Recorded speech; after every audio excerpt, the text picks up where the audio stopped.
kita membahas kelanjutan tentang enzim.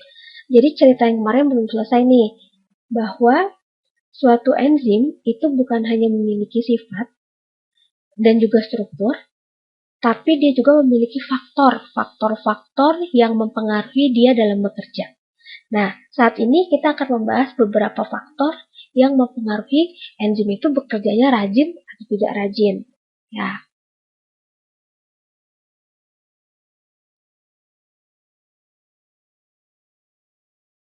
Faktor kerja enzim yang pertama adalah temperatur atau kita kenal dengan suhu. Suhu tubuh normal manusia dan makhluk hidup yang lain itu berbeda. Tapi kita ambil rentangnya yang umum ya, 30 sampai 40 derajat Celcius. Kalau manusia sendiri berapa rentangnya? 36 sampai 38 derajat Celcius. Nah, rentang suhu ini menyebabkan ada 3 cara kerja enzim. Yang pertama, suhu maksimum untuk enzim bekerja, suhu minimum, dan yang terakhir suhu optimum. Jika berada pada suhu maksimum, yaitu lebih dari 38 atau 40 derajat Celcius, maka suatu enzim akan mengalami proses denaturasi. Selanjutnya, jika enzim berada pada suhu di bawah 30 atau 36 derajat Celcius, maka enzim tersebut akan mengalami tahap inaktif atau tidak dapat bekerja. Tapi jika enzim berada pada suhu maksimum 30 sampai 40 atau 36 sampai 38, maka enzim berada pada suhu optimum sehingga dia dapat bekerja secara aktif. Maka suhu yang baik itu adalah berada pada suhu 30 sampai 40 atau 36 sampai 38 pada manusia. Faktor kerja enzim yang kedua adalah pH atau keasaman.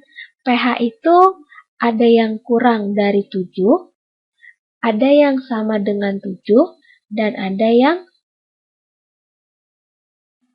lebih dari 7. Kalau yang kurang dari 7 berarti suasananya asam. Kalau yang sama dengan 7, suasananya apa? Netral. Sip. Selanjutnya, kalau yang lebih dari 7, suasananya basa. Jangan pakai H, beda. Basa. Nah, kalau yang asam itu kira-kira dalam tubuh kita mana sih yang asam? Di mana? Ketek. Kan, bukan ketek. Yang lain. Apa? Lambung. Kenapa lambung asam? Karena lambung mengeluarkan HCl. Selanjutnya, yang netral. Suasana tubuh kita yang netral itu yang mana? Yang dia tidak memihak yang manapun. Yang mana coba? Bagian mulut, kebayang ya? Kalau mulut asam atau pahit, gak enak banget kan? Nah, sedangkan yang basah, ini ada di usus. Selanjutnya, konsentrasi substrat dan enzim. Konsentrasi berarti banyak atau sedikitnya enzim dan substrat. Kalau misalnya enzimnya banyak, sedangkan substratnya sedikit, maka enzim bekerja cepat atau lambat. Kalau yang merubahnya lebih banyak dari yang dirubah, bekerja lebih cepat. Kalau enzimnya sedikit tapi substratnya banyak, berarti yang dirubahnya banyak. Dia harus kerja keras. Kalau kerja keras berarti dampaknya dia bekerja lebih lambat. Nah, itu. Selanjutnya adalah inhibitor atau penghambat. Ada 2 tipe inhibitor. Inhibitor yang pertama adalah inhibitor kompetitif. Dia ibaratkan pihak ketiga. Dia merebut. Sedangkan yang kedua adalah inhibitor non-kompetitif. kompetitif. Nah, kalau non-kompetitif ini kayak temen pagar makan tanaman. Jadi dia musuh dalam selimut, kasarnya gitu. Apa ya, jadi dia merusak dari dalam, tidak terang-terangan bersaing. Jadi kalau yang kompetitif mah bersaingnya fair, walaupun dia merebut. Tapi kalau yang kedua, dia memakan dari dalam, sehingga dia merubah struktur enzimnya, jadinya si substratnya jadi nggak suka sama enzim. Kalau kompetitif, jelas-jelas dia langsung direbut sisi aktifnya, si enzimnya oleh inhibitor. Jadi si substratnya nggak bisa masuk. Tapi kalau yang non-kompetitif, dia nggak ngambil sisi aktif enzim, tapi dia merubah sehingga bermainnya main belakang, kasarnya gitu. Itu bedanya.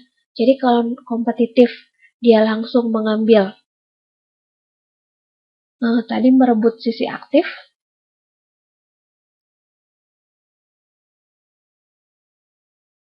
Sedangkan kalau yang non-kompetitif itu merubah sisi aktif. Nah, jadi faktor kerja enzim itu ada 4, ada suhu, pH, konsentrasi substrat, dan inhibitor.